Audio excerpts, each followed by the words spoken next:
Buenas tardes a los distinguidos oyentes. Mi nombre es Orlando Esteban Rojas Rola. Soy estudiante de Derecho de la Universidad Bicentenaria de Aragua, segundo trimestre, Núcleo Ciencias Jurídicas. Agradezco a los que me acompañan en esta interesante temática referente a las personas y sujetos de derecho, enmarcado en la estrategia evaluativa número 2 de la materia Derecho Civil. Inicialmente, para poder explicar la clasificación de las personas, la cual está establecida en el artículo 15 del Código Civil venezolano, es necesario tener claro el concepto de persona. La palabra persona tiene su origen etimológico en los antiguos actores de teatro. Estos usaban unas máscaras durante los espectáculos para aumentar el volumen de sus voces, a falta de las herramientas tecnológicas modernas para realizar esto. Dichas máscaras recibieron el nombre de personaje, que significaba objeto que suena mucho, palabra que se derivó a su vez del verbo personare, que significaba sonar mucho, por la yuxtaposición de las palabras sonare, que significaba sonar, y partícula que ayudaba a darle fuerza al significado de una palabra. Poco a poco se dejó de llamar así a las máscaras y pasó a llamar personaje a los sujetos que la usaban, originando así la palabra moderna de personas. Ahora bien, vamos a visualizar las siguientes láminas para entender de forma gráfica lo que les estoy explicando.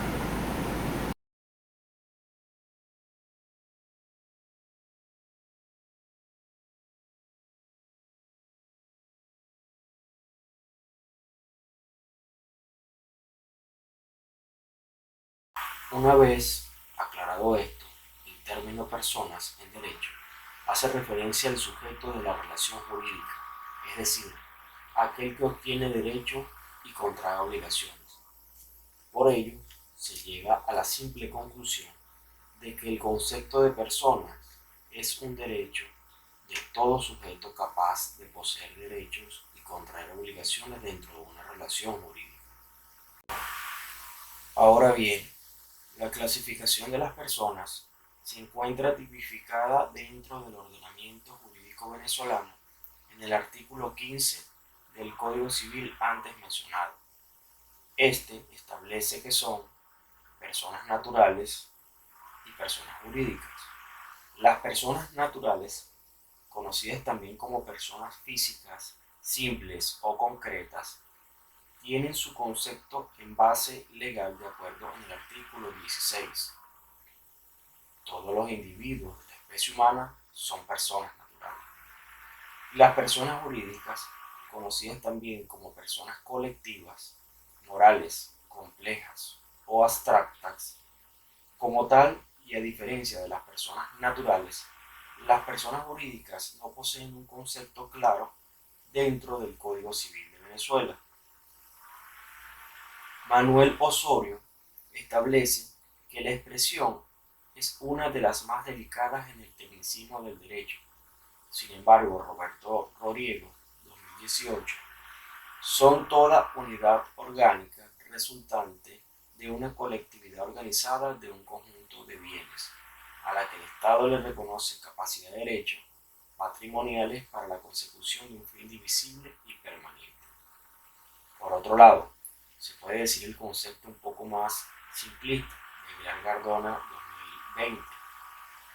Son todos los entes aptos para ser titulares de derechos o deberes y que no son individuos de la especie humana. A su vez, las personas jurídicas se dividen en personas jurídicas del derecho público y personas jurídicas del derecho privado. Sin embargo, el artículo 19 del Código Civil de Venezuela, en su enumeración de los distintos tipos de personas jurídicas, no establece una clara distinción entre cuáles son de derecho público y cuáles son de derecho privado. Esta división ha sido dictada por la doctrina, ya que en el numeral 2 del artículo mencionado termina estableciendo lo siguiente. y en general todos los seres o cuerpos morales de carácter público, lo que hace creer a la doctrina que el legislador estableció desde el comienzo del artículo hasta ese punto del numeral 2 cuáles son las personas jurídicas o cuerpos morales de carácter público, y el resto del artículo establecería entonces, por lógica, las personas jurídicas de derecho privado. Entendemos por personas jurídicas de derecho público la nación y las entidades políticas que la componen. Cuando se hace referencia a la nación se habla en sentido de Estado, ya que éste posee derechos y obligaciones. Cuando se habla de entidades políticas que la componen se refiere a los estados y a los municipios, y ya que estos cuentan también con personalidad jurídica. Las iglesias de cualquier credo que sean, las universidades y en general todos los seres o cuerpos morales de carácter público. En cuanto a la iglesia, la legalidad de su personalidad jurídica cambiará según la iglesia de que se trate. El Estado venezolano reconoce la personalidad jurídica de la Iglesia Católica dentro del territorio de la República, debido al convenio entre la Santa Sede y la República de Venezuela. Otros cultos deberán solicitar el reconocimiento como persona jurídica ante el Ejecutivo Nacional. Las universidades se encuentran como personas jurídicas del derecho público debido a que el Código Civil de 1942 es la fecha en que data en Venezuela, y las universidades privadas no existieron en Venezuela sino hasta 1953. Estas adquieren su personalidad jurídica de derecho privado de acuerdo con las formalidades requeridas por la ley de universidades, a diferencia de las universidades públicas, las cuales reciben su personalidad a través de este artículo. Las personas jurídicas de derecho privado, por su lado, nacen de la autonomía privada y hay un acto jurídico voluntario de los asociados para formar una persona jurídica. De acuerdo al derecho privado, basta con tener la voluntad de los socios y el patrimonio social. Hay dos tipos de personas jurídicas de derecho privado. Por decirlo así, son las personas que reciben fines de lucro, que son las sociedades civiles y sociedades comerciales, y las que no son con fines de lucro, como las corporaciones y las fundaciones. Seguimos con el principio de las personas jurídicas. Para determinar el momento en que nacen las personas jurídicas, es necesario tener en cuenta primero el negocio jurídico. Para esto, es necesario que exista un acuerdo de voluntades que dé origen a la persona jurídica. En segundo lugar, tenemos la autorización del Estado cuando sea necesario, ya que en algunas ocasiones las personas jurídicas que necesitan, además del negocio jurídico, requieren también de una autorización gubernamental para que nazca la vida jurídica. Y por último, la organización en sí, es decir, que la persona jurídica cumpla con los elementos para realizar el objeto de la misma. Ahora bien, en cuanto al fin de las personas jurídicas, estas pueden dejar de existir porque su capacidad se extingue, es decir, la extinción de la personalidad, o porque se extingue su patrimonio, o sea, la liquidación.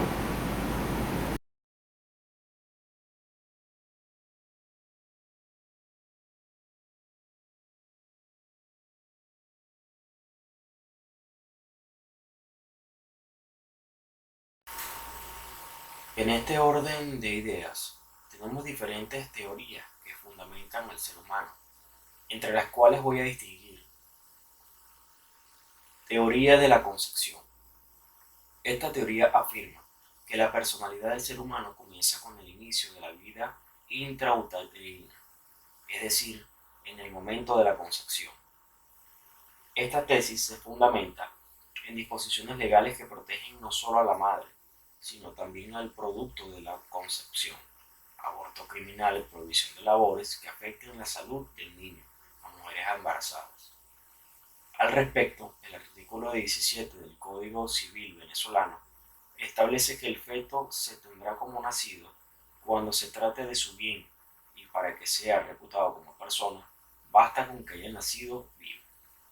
En materia civil de derechos sucesorales, el artículo 809 del Código Civil de Venezuela establece: son incapaces de suceder los que en el momento de la apertura de la sucesión no estén todavía concebidos. A los efectos sucesorios, la época de la concepción se determina por las presunciones legales establecidas en los artículos 201 y siguientes para la determinación de la filiación paterna. Por otro lado, el artículo 840 del Código Civil venezolano establece que son incapaces para recibir por testamento los que son incapaces para suceder ad tinestato. Sin embargo, pueden recibir por testamentos los descendientes inmediatos, es decir, los hijos de una persona determinada que vive en el momento de la muerte del testador, aunque no estén concebidos todavía. En cuanto a la materia penal, tenemos el castigo del delito de aborto criminal, tipificado en el artículo 430 del Código Penal. Establece lo siguiente: la mujer que intencionalmente abortare, valiéndose para ello de medios empleados por ella misma o por un tercero, con su consentimiento será castigada con prisión de 6 meses a 2 años. Por otro lado, tenemos la teoría del nacimiento, la cual establece que según esta teoría la personalidad comienza en el momento del nacimiento. Este es el criterio universalmente aceptado. El nacimiento, para el derecho, es la separación por expulsión natural, parto o intervención quirúrgica, cesárea, del fruto de la fecundación y sus anexos, después del periodo de la gestación, al ámbito externo en forma total respecto del cuerpo de la madre. Esta teoría ha sido interpretada de acuerdo con dos corrientes: la teoría de la viabilidad requiere que el feto no solo nazca vivo, sino viable, es decir, apto para la vida. De lo contrario, se considera que no existe la vida independiente. Y la teoría de la vitalidad. Para el reconocimiento de la personalidad del ser humano, basta con que el feto haya nacido vivo. Esta es la corriente aceptada en nuestro país, según el artículo 17 del Código Civil venezolano. El feto se tendrá como nacido cuando se trate de su bien, y para que sea reputado como persona basta que haya nacido vivo. Lo fundamental es que el feto nazca vivo, pues si nace muerto, se tiene como que si jamás hubiese existido, pues no llegó a adquirir la personalidad en sentido jurídico. No importa si la muerte se produce después del nacimiento, después de la separación del cuerpo de la madre, siempre que no se produzca antes o durante el parto o cesárea. Allí podemos observar la importancia jurídica de las pruebas de vitalidad, ya que estas pruebas son fundamentales desde el punto de vista jurídico tanto en materia penal como en materia civil.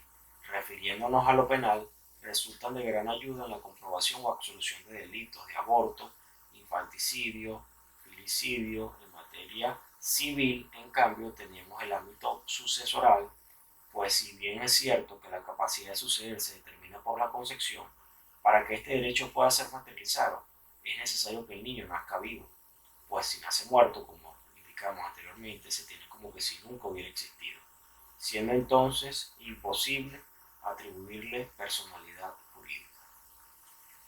Por otro sentido, tenemos la teoría de la figura humana, la cual sostiene que aunque el feto haya nacido vivo y viable, para otorgar personalidad jurídica se exige que el feto tenga figura humana, con lo cual se quería excluir a los monstruos prodigios. Esta teoría no es acogida por nadie porque, como dice Aguilar Gardona en el 2020, se sabe que es la generación, más no la figura, lo que va a determinar la condición humana del nacido. Por otro lado, tenemos la teoría ecléctica europea. Esta teoría combina las teorías de la concepción y la del nacimiento, de manera que la personalidad jurídica comienza con el nacimiento del niño o niña, pero que se tendrá por nacido cuando se trate de su bien. Refiriéndonos en este sentido al régimen legal en Venezuela, la teoría aceptada es la teoría de la vitalidad, de modo que el inicio de la personalidad ocurre siempre que el individuo nazca vivo. A ese principio se le agrega la teoría ecléctica del derecho común europeo en relación al concebido y su inclusión algunas normas a objetar de garantizar su protección. Para finalizar, darle un poco más de estructura a nuestro tema, quiero permitirme hablarles sobre el cálculo de la concepción, basándonos inicialmente en nuestro artículo número 213 del Código Civil venezolano, el cual establece que se presume, salvo prueba en contrario, que la concepción tuvo lugar en los primeros 121 días de los 300 que preceden el nacimiento. En este sentido se entiende por concepción el lapso en el cual se presume que en un día cualquiera comienza la vida intrauterina, es decir, la concepción. En este sentido, el legislador establece en el artículo 213 del Código Civil venezolano una presunción iuris tantum, es decir, que admite prueba en contrario. Según esta, la concepción ocurre durante los 121 días de los 300 que preceden la fecha de nacimiento. Del mismo modo, se presume que el tiempo de gestación más largo es de 300 días y el más corto comprende 180 días. Hechos, como lo dije anteriormente, pueden ser refutados mediante una prueba en contrario.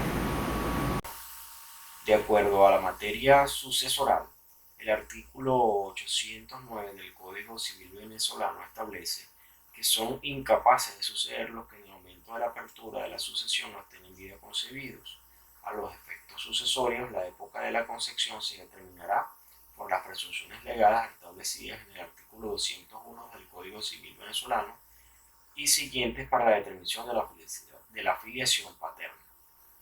En el derecho venezolano, la legislación venezolana como tal, no existe una norma expresa para aclarar el lapso de la concepción a todos los efectos legales, aun cuando la reforma del 82 estableció una disposición expresa para efectuar dicho cálculo a los efectos de determinación de la filiación, cualquiera que sea su origen.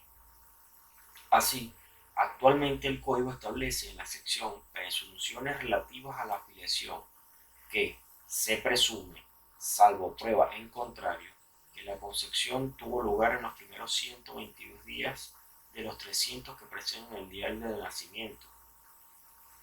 De allí se concluye que el legislador consideró, salvo prueba en contrario, la duración mínima de la gestación de un niño que nace vivo es de 180 días y la máxima de 300. En efecto, entre los días 180 y 300 anteriores al nacimiento, ambos inclusive, hay 121 días.